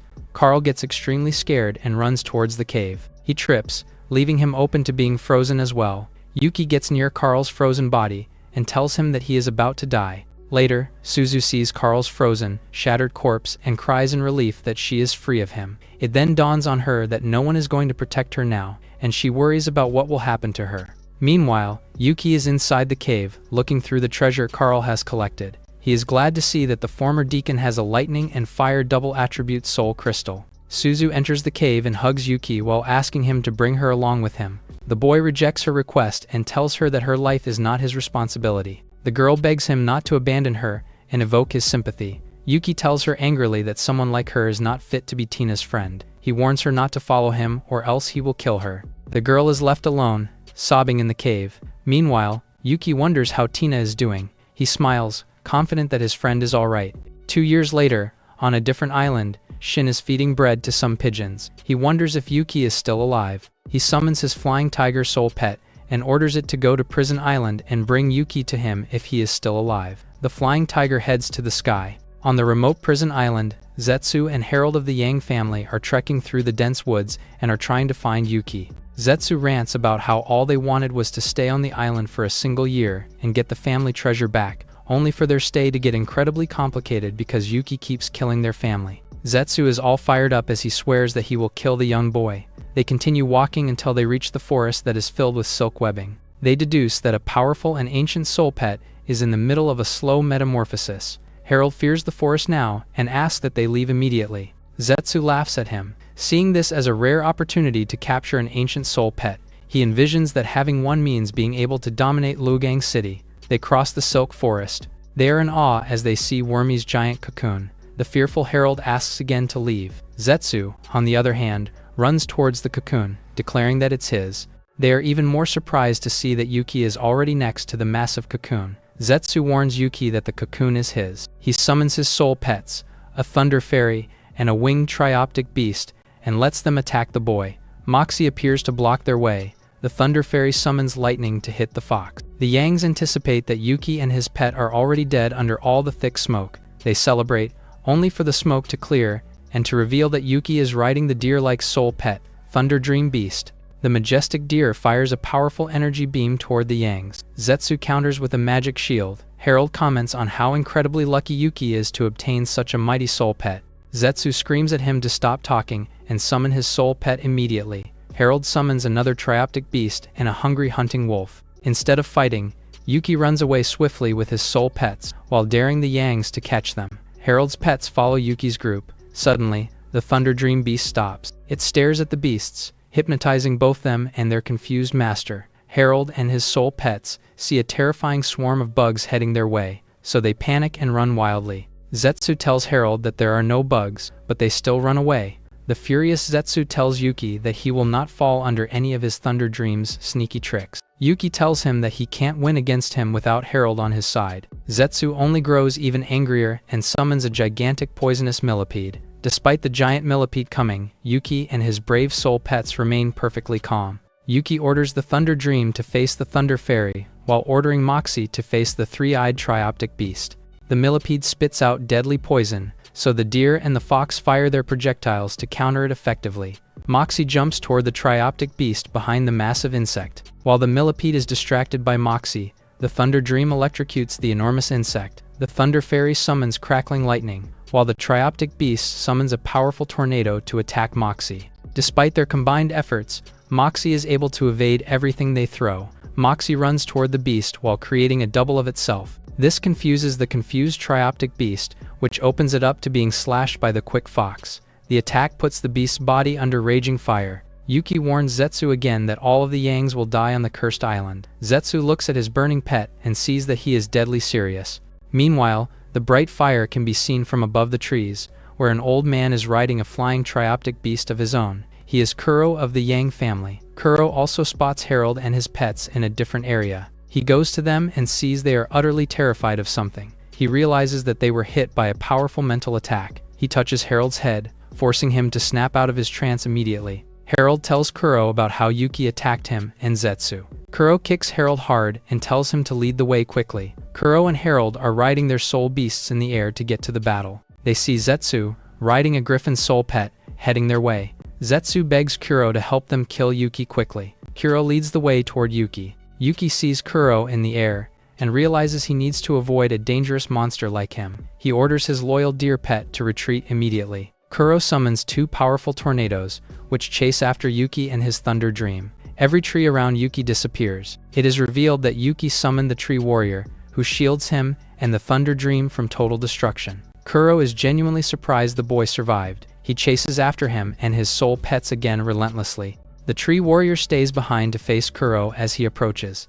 It creates a thick barrier of wood, but Kuro's beast tore through it, along with tearing the Tree Warrior's body to small pieces. Despite being in pieces, the Tree Warrior is still remarkably alive. Harold and Zetsu comment on how Tree Warriors are tough to slay without a fire-type soul pet. Meanwhile, Kuro has Yuki, who is now just ahead of Wormy's giant cocoon and is cornered by Kuro. Still, the confident boy smiles. This angers Zetsu, who thinks the boy is being arrogant to the end. The boy warns them that he did not run to this specific spot for nothing. His words make the Yangs nervous. Suddenly, the massive cocoon starts to crack.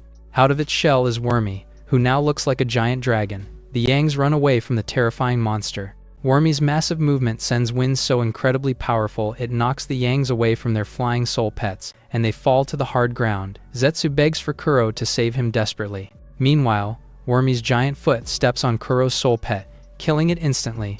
Kuro recognizes the dragon as the lost ancient soul pet. Wormy looks at Yuki with its giant eyes. Yuki instantly realizes that Wormy wants him to take care of the rest. Yuki uses a cold soul technique that encases the Yangs in ice.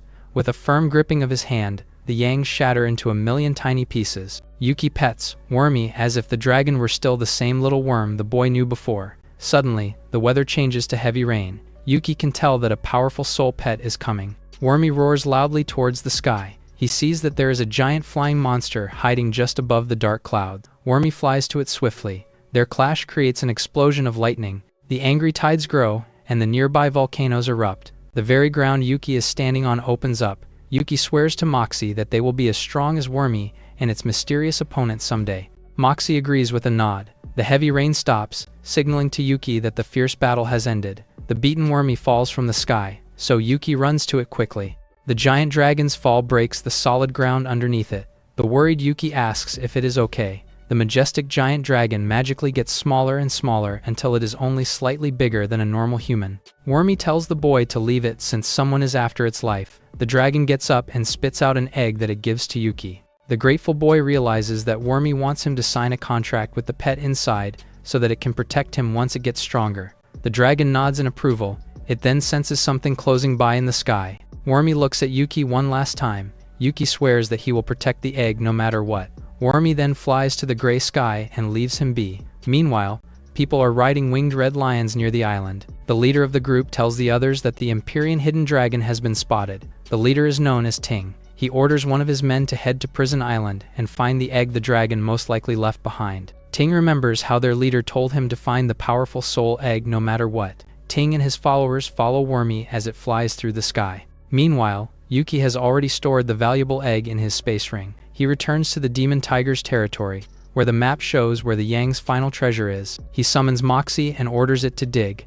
The little fox digs, sending sand all over the boy. Inside the area where Moxie was digging is the treasure chest. Yuki picks up the chest and opens it carefully. Inside is the ancient scroll glowing in bright golden light, which he recognizes as the scroll for the rare soul technique with a very high perfection rate. Inside are intricate patterns of perfect magic circles that no one can photocopy, which brings out a soul technique's full potential. Yuki reads that it is a powerful technique that increases the user's combat ability. He is truly glad to finally get a powerful soul technique. He then spots the majestic winged tiger and gets extremely excited to leave. Meanwhile, in Nightmare City, people are gathered in the Nightmare Arena, where they are competing against each other using their soul pets. In the area of the arena where the important guest seats are, Shin is talking to Lord Zoran, who believes his best subordinate, Jared, will win the competition. Song, the Blue Nightmare Palace branch's eldest son, bets against Zoran's subordinate. Zoran warns him that no one can beat his Jared, not even him easily. Song puts a high-level soul crystal on the table and proposes that Zoran can have it if he can't beat Jared within 10 minutes. Zoran asks Song what he wants if he wins. Song replies that all he wants is the simple joy of beating Jared in front of him. The two men stare at each other with tense auras. Meanwhile, in the ring, Jared has just won a fight. Song jumps down to the ring and declares that the countdown has started. Zoran is shocked to see that his champion, Jared, has been defeated in only 7 minutes. Song brags about how Jared won't be able to beat him even if he has 10 years to train. The arrogant Song asks Shin to end the competition, since he is obviously the winner. Shin suggests that he wait a little longer before he decides that for himself. Song asks him why, when no one in the arena is a match for him. Shin tells him someone truly strong is coming. Song demands to know who. Shin looks at the sky. Song looks up too. They see Yuki standing on the flying winged tiger. Yuki jumps off the flying winged tiger and into the dusty ring. He stinks so badly that Song thinks Shin is joking when he says the boy is truly strong. Shin orders his loyal maid Fishy to go down and wash Yuki thoroughly first before the battle. Yuki insists on going ahead with the battle now since he does not want to shower again after he defeats Song. The boy's harsh words insult Song so deeply that he tells Shin he cannot guarantee not killing him. Shin permits him to kill the boy if he can. Song tells Yuki to summon his soul pet immediately. Shin informs the boy that they can only summon one single soul pet and cannot switch to another. Yuki asks Song to summon his pet first. Song laughs loudly, believing the boy just wants him to go first to gain a small advantage. He agrees to summon first, thinking his tricks won't work on him. Song summons a terrifying blue nightmare. Yuki sees it and summons Nina in turn. Song thinks his soul pet is pathetic and is confident he can win within 3 short minutes. Zoran is on the sidelines, wondering why Yuki summoned a weak pet that is considered unworthy to fight a blue nightmare. Shin advises Zoran to wait and see patiently. The blue nightmare throws a hot fireball at its opponent. Nina counters with a thick wall of ice that bounces the fireball away harmlessly. Nina comes out of the ice wall and does her ice dance, which activates a powerful blizzard that freezes the blue nightmare solid. Song is smiling at the ice fairy's feeble attempt to restrain his blue nightmare. The nightmare surrounds itself with swirling blue fire to create a raging fire tornado. Meanwhile, Nina is summoning her sharp ice swords. The blue tornado sucks Nina in and turns her to nothing. Now, Yuki is alone with the blue nightmare stalking him menacingly. Song confidently asserts that the victor has been decided already. Shin is drinking his hot coffee, confident that he is wrong. Zoran says he is bored because the battle ended so incredibly quickly. Shin informs him and the entire arena that the ability called Ice Mirror is very different from the more well-known Ice Wall, and that people easily mix them up. Zoran wonders what he means exactly. Meanwhile, in the ring, Nina comes out of the ice mirror as if it were made of water. It makes Song realize that the one who disappeared before was just a fake double. Nina drops her sharp ice swords on the blue nightmare, pinning it to the ground. Nina then grabs a sword and stabs the nightmare in the chest. Yuki tells Song that his battle awareness is absolutely terrible and that he would have killed him if Shin is not stopping him. His cold words hurt Song's pride, so he summons 2 more soul pets in the field. This leads to Yuki summoning Moxie. The fox's staring ability paralyzes the pets instantly. Yuki returns Song's words that his tricks are completely useless before him. The frightened Song asks who he really is. Shin comes down to the ring to tell Song that the boy is the king of Prison Island. Song can't comprehend how a young 8-year-old like him could have conquered notorious Prison Island.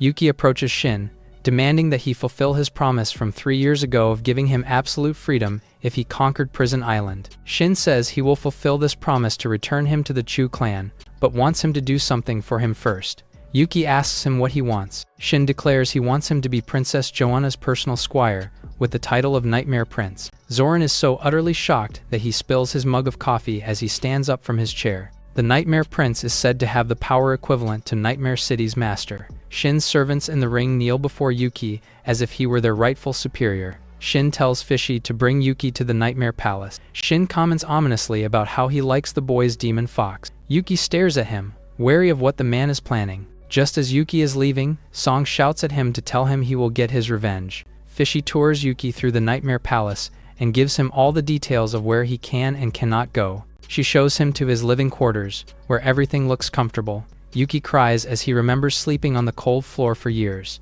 Fishy tells him that he can return to his family while waiting for Shin's orders. The maid won't tell details of what Shin wants from the boy, only that he is needed to get rid of the Yang family. Yuki thinks about how Shin seems to want Moxie and how this means he needs to break out of Shin's control quickly. A servant comes in to tell the new Nightmare Prince that servant girls have been readied for him. Young women wearing maids' outfits come into Yuki's room. The only one who does not look nervous is Tina, who is among them.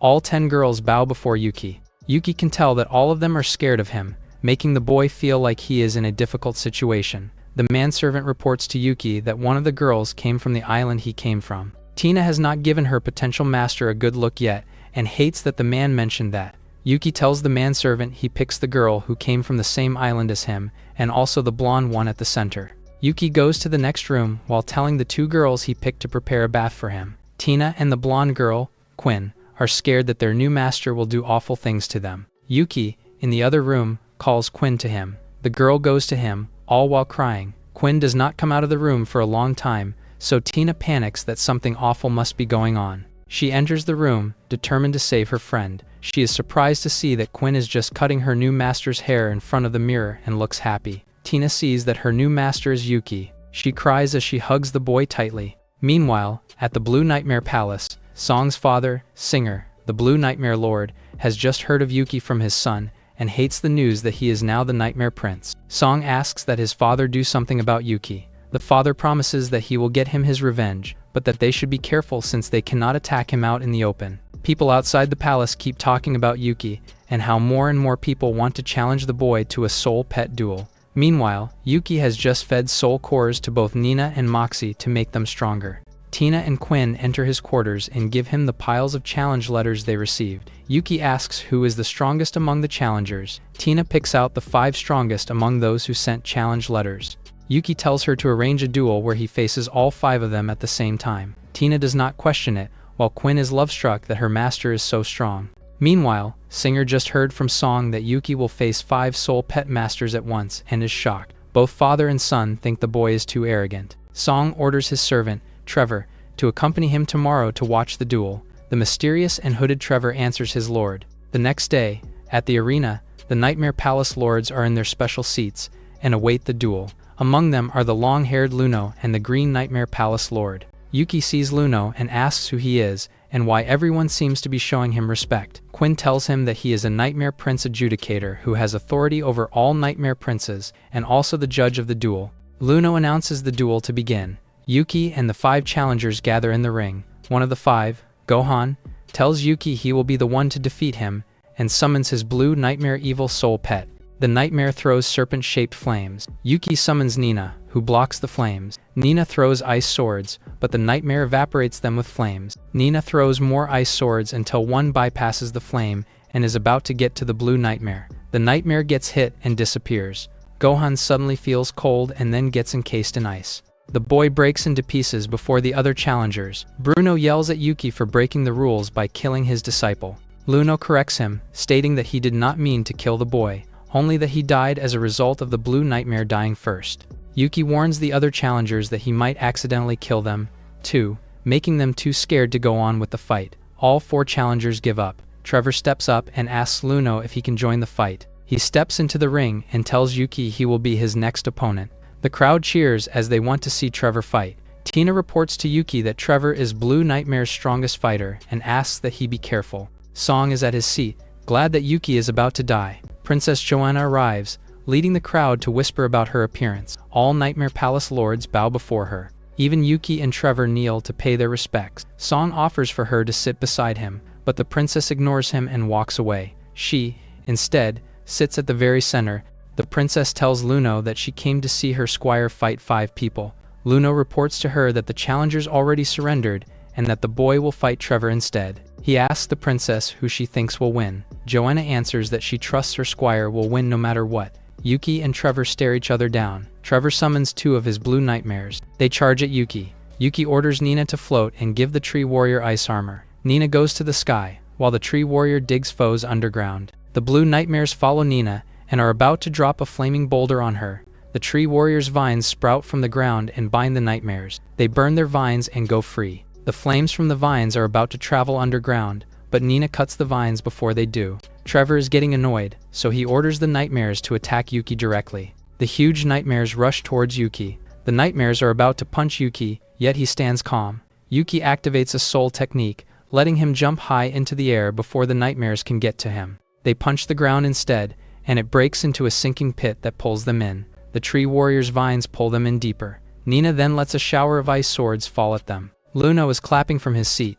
The nightmares continue to be barraged with ice swords, so their energy is depleting. Trevor summons another blue nightmare. Princess Joanna watches and wants to see what her squire will do now. Yuki returns the tree warrior to the soul plane. Yuki believes that Trevor is cheating somehow to summon a 3rd nightmare and plans to expose him. He summons Moxie to take the tree warrior's place. Joanna asks why Yuki is not summoning a 3rd soul pet. Shin reports to her that Yuki was abandoned by a soul pet before, and so can't summon a 3rd one. It impresses the princess even more that Yuki survived the prison island, despite his disadvantage. Moxie uses his multiple tails like a whip and bats the 3rd nightmare into the air. The other 2 nightmares throw fire lances at the fox. The flame lances from above are about to hit Moxie. Nina summons ice walls that change the lance's trajectory. Moxie multiplies its body into 3, then instantly kills 2 of the nightmares with united attacks. The crowd worries that Trevor will end up dead like Gohan too. Trevor concentrates hard to form a barrier around him.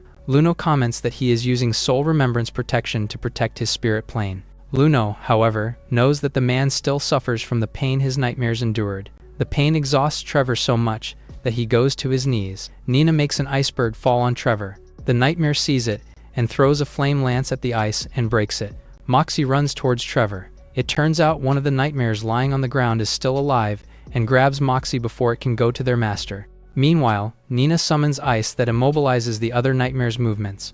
Luno continues to be impressed by Yuki's actions. The nightmare breaks out of the ice and goes towards Yuki. The crowd thinks Yuki is about to die. Just as the nightmare's arm is about to get to Yuki, the boy summons his white nightmare, which grabs the blue nightmare by the throat. The crowd is terrified to see a white nightmare. The creature continues to tighten its grip on the blue nightmare. Luno is shocked as well and wonders how Yuki possesses a monarch-ranked white nightmare. Shin explains that it is the same white nightmare that devoured King Beiyu. Luno is shocked, especially since the white nightmare supposedly died. Shin explains that he could not kill such a powerful soul pet and had the white nightmare form a soul pact with a myriad of children, but only Yuki survived until now. Luno looks at Shin like he's a lunatic. Bruno watches with worry if the white nightmare will devour the blue nightmare. It sucks the soul of the blue nightmare. It leads to Trevor feeling intense pain. Joanna declares that the duel is over and announces Yuki as the winner.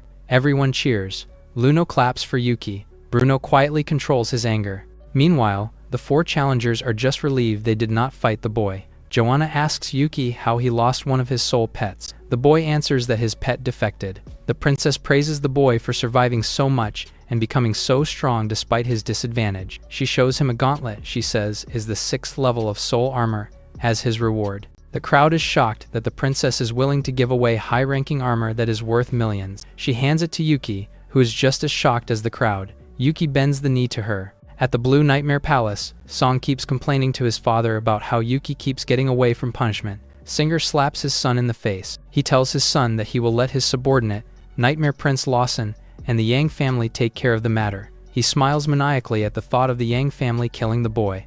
Meanwhile, Yuki and Tina are riding winged horses while traveling. Tina sees Yuki yawning and suggests that they find a hotel for him to rest. They land at the hotel and walk its halls. They overhear two people talking about the Chu family and how they need to help them. Yuki hides behind the wall and tries to hear what they are saying. Turk, the servant, tries to convince his mistress, Lana, not to help the Chu family because the Yangs are after them. Lana does not like the idea of them just allowing Niles Chu's trade team to be robbed. Turk worries that they would be in trouble if the Yangs find out about them interfering. Turk senses someone near and demands that the listeners come out. Yuki and Tina come out. Yuki asks if it is true that the Yang family is going to rob the Chu trade team. Turk says he is being disrespectful for listening in on their conversation.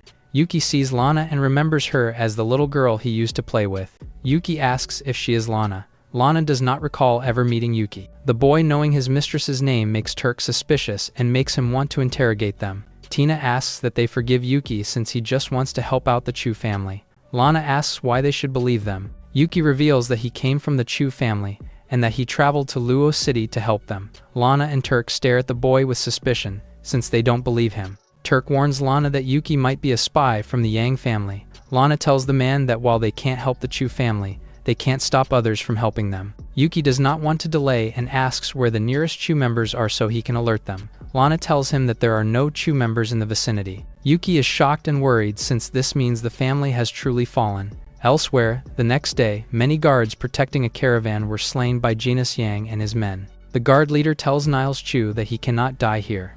Niles insists on staying and fighting since losing the goods is hard to salvage. The guard leader sees an attack coming and pushes Niles out of the way. Thunder zaps the leader and many of his men, killing them. Niles screams for his loyal servant. Genus and Bean from the Yang family simply smile at his misery. Niles stands his ground and summons a light rhino soul pet. Bean thinks it is beneath Genus to face the light rhino, so he volunteers to take care of it. Bean summons two winged, reptilian beasts.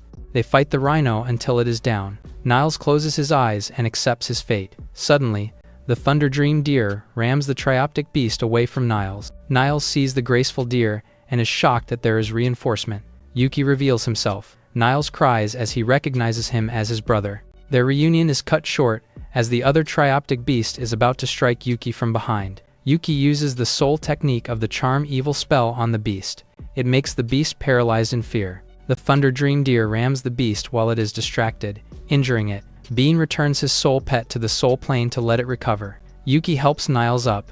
Niles cries as he thinks he has been dead all this time. He hugs Yuki tightly and tells him he is glad he is back. Genus interrupts their reunion to threaten them with death. Genus sees something coming from the sky. It is Lana and Tina riding their flying soul pets to get to the battleground. They land next to Niles and Yuki. Genus summons two ferocious-looking soul pets. Niles pleads with his brother to run away since his deer is no match for Genus's soul pets. Yuki moves forward towards the villains and tells his brother that he will be the one protecting him this time. Yuki orders Tina to protect Niles while he takes care of Genus and his pets. Lana also says she will help out.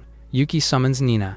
Both opposing parties rush at each other. Nina freezes the enemy soul pet's footing. Then the Thunder Dream Deer fires an energy beam at the winged beast, knocking it out. The Death Scorpion breaks free from the ice, but Nina summons ice walls that trap it. Genus returns the beast to his soul plane. He then summons a four-winged demon snake, which is far larger than any pet in the field. Niles pleads with Tina to help Yuki face the demon snake. Yuki tells his brother that he is no longer the same weak person he knew before. Yuki orders the Thunder Dream and Nina to attack it. The deer uses its energy beam on it, while Nina creates a cold tornado. The snake gets wrapped around the tornado. It turns out the tornado is made of circling ice crystals, which wounds the serpent in all directions. It forces Genus to use ice armor to create an armor of ice around the demon snake. The snake turns frozen like a statue within the armor. Nina pulls out a sword and stabs the armored snake. She finds that the armor is empty and that she only broke a shell. The snake rises out of the ground from behind Nina. Genus anticipates that Nina is about to die. The snake swallows Nina whole. A second later, the snake vomits up the ice fairy. Genus is confused. Yuki informs him that his ice fairy has tough ice armor, and his snake is too weak to break it. Genus activates a technique that covers his snake in an armor of smoky venom. It attacks Nina, but she simply slashes the venom to remove it. She then fires ice crystals at the snake, which finally slays it. Nina stabs Genus with ice poison before the man can react. Genus drinks an antifreeze potion to neutralize it. He recovers, but he sees that even his death scorpion has been defeated by the thunder dream. He runs away and summons a giant bird to ride on it. Yuki summons Moxie and rides on him to chase after Genis. Meanwhile, Lana has already beaten up Genis's men. Lana is happy to see that the Chu family has a strong ally in Yuki. Niles warns Tina that Genis knows the landscape and can escape if they don't chase after him. Both Lana and Tina agreed to chase the man. Meanwhile, Yuki is still on Genis's tail. Moxie launches fireballs at the flying bird, but it successfully evades them. Moxie jumps so high up that he gets on top of Genis. Moxie slices Genis, putting him and his bird on fire until they are in small pieces. Yuki and Moxie are celebrating, only to realize that they are already falling off the edge of a cliff. They hug each other in fear as they fall. Yuki and Moxie fall through the trees until they land on the ground. The others are on the cliff and saw the two fall. Niles worries that they fell off the Phoenix Cliff. Turk explains that the Phoenix Cliff is a famously dangerous place filled with strong soul pets. Lana assures everyone that her flame bird can fly down and rescue them. She summons the flame bird and rides it. Turk shouts at her to be extremely careful. Lana sees smoke from the ground and thinks it might be coming from Moxie. A flock of black birds sees Lana and her soul pet and attacks them like a flying stampede that causes them to fall. Turk worries for his mistress. Tina hopes that both Yuki and Lana will be okay. Lana sees that she is about to land on a group of running rhinos. She closes her eyes as she sees a rhino about to hit her. Moxie and Yuki grab her before the rhino hits. Yuki asks if she is okay. While frozen in fear, the girl answers that she is fine. Moxie is angry since Lana is riding them when only Yuki is allowed. The fox runs as an army of rhinos and birds chase after them. Later, Yuki looks out of the bushes and sees that they have lost the soul pets. He notices that Lana is already asleep on his shoulder and does not know what to do. Lana wakes up, leaning against a tree. Yuki sees she is up and gives her a pile of fruits for her to eat. Yuki is excited since many advanced rank soul pets in the land mean they can tame one. Lana warns him that the soul pets in the land are too dangerous. Yuki corrects her, saying it is only dangerous for them to bring it along.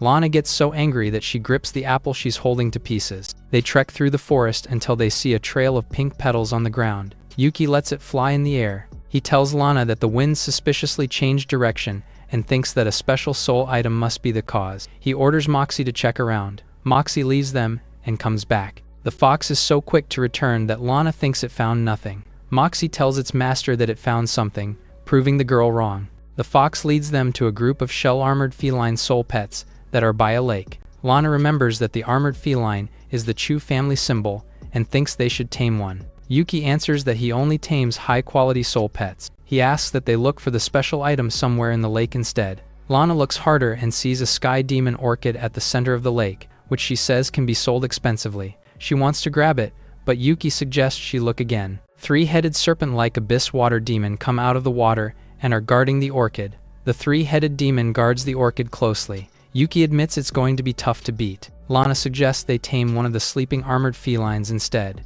Yuki inspects its body and deduces that it is weak. He orders Moxie to chase away the armored felines while ordering Nina to get the sky demon orchid. Moxie dashes through the armored felines, which makes them topple like bowling pins. Meanwhile, Nina is facing the three-headed demon. Lana volunteers to help with her soul pet, but Yuki tells her not to interfere. Nina summons a sword and slices the demon. It leads the three-headed demon to be frozen, along with the lake. Still, the demon breaks free. Lana admits that Yuki does not need her help. She turns around and sees that Moxie is still fighting one of the armored felines. The feline falls, but it gets back up and spits a projectile at Moxie. Moxie swats the attack away, and it hits and breaks a tree instead. The feline then charges at Moxie, only for the fox to hit it and send it flying to hit a tree. The feline gets back up and faces Moxie again. Lana admires its perseverance.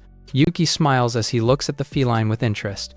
Lana asks Yuki if he is interested in the armored feline because it is persistent. Yuki answers that he wants it for a different reason. He orders Moxie to wound the feline. The fox slashes it, and it leaves an open wound. The wound instantly closes up. Yuki deduces that the feline has a recovery rate that is 6 times more powerful than Moxie. He asks Moxie to fight the feline for a while to see if it has other abilities. Meanwhile, Nina hands the sky demon orchid to Yuki. Meanwhile, Moxie keeps beating up the feline. Yuki is satisfied and sees that there is nothing special about the feline aside from its recovery rate, and it is even weaker than average beast types. They leave behind the feline. Later at night, while the group is sleeping, Moxie wakes up after hearing something coming. It is the armored feline that lunges at Moxie, only for the fox to simply whip it with its tail to defeat it. The next day, while the group is trekking through the forest, the feline attacks Moxie again, only for the fox to swat it away. It attacks Moxie every day, only to return for the next beating. Lana advises the feline to stop already. Yuki can tell it won't stop anytime soon and allows the soul pet to follow them. Meanwhile,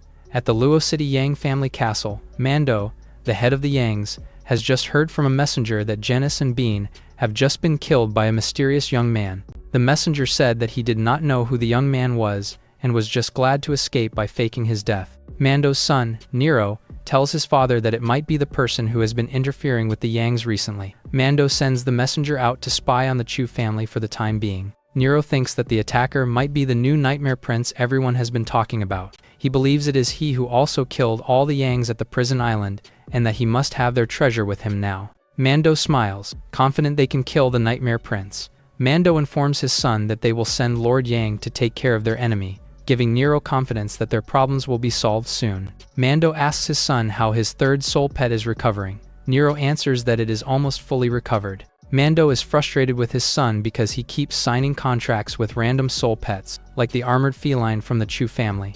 Nero justifies that he did not foresee that the armored feline would be so weak. The father comforts his son by telling him he will give him a high-level soul pet soon. Back at Phoenix Cliff, Lana is getting tired since they have been in the forest for days now. Yuki informs her that armored felines have illusion abilities that might be causing them to walk the forest in circles. She says that they will die soon. Lana cries, not wanting to die. Yuki says he was just joking and that a forest illusion is easy for him to beat. This leads the girl to punch the boy.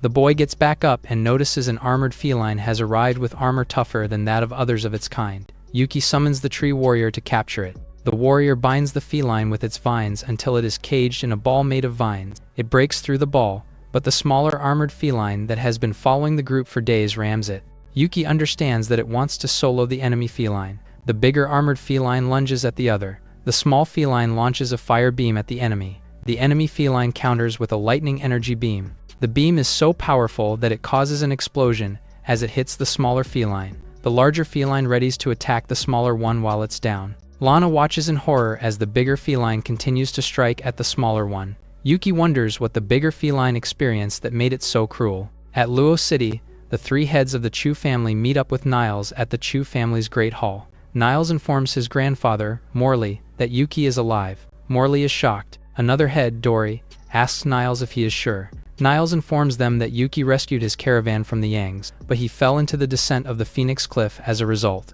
The third head, Bridger, thinks that Yuki's story that he is now powerful enough to defeat expert soul masters is too good to be true. Niles keeps his anger in and tells the heads that he knows Yuki is still alive after falling off the cliff. Morley asks his son, Bridger, how many men they can send to rescue Yuki, but Bridger objects to the plan. Morley slams his chair and tells his son that he will rescue Yuki no matter how many men they send. Bridger pleads with him to consider the Chu family first. Both family heads stare tensely at each other. Morley reluctantly backs down. Niles pleads with the heads to change their minds. Bridger tells him that he has no right to demand things from them. Niles complains that Bridger was the one who did not give Yuki guards in the past, which led to him being kidnapped, and accuses him of not wanting to save him now so he wouldn't return. Morley insists that the matter has ended. Both Bridger and Niles silence themselves. Bridger stands up from his seat and passes Niles as he walks away. He tells Niles that he did not need to exaggerate that Yuki killed Genis just so they would be persuaded to save the boy. The moment Bridger leaves, Dory complains to Morley that he should not have given Bridger so much power within the family. Dory insists that Yuki is his brother's only child and that he will save Yuki no matter what. He stands up from his seat and tells Niles they are going to rescue Yuki. Just before Dory leaves the room, Morley calls for him. Morley gives him the Chu family token, which he says he can use to gather Chu family guards to leave the city. Morley is left alone in the Great Hall. He cries as he swears he will still treat Yuki as his grandson, even if he is still unable to summon a single soul pet today.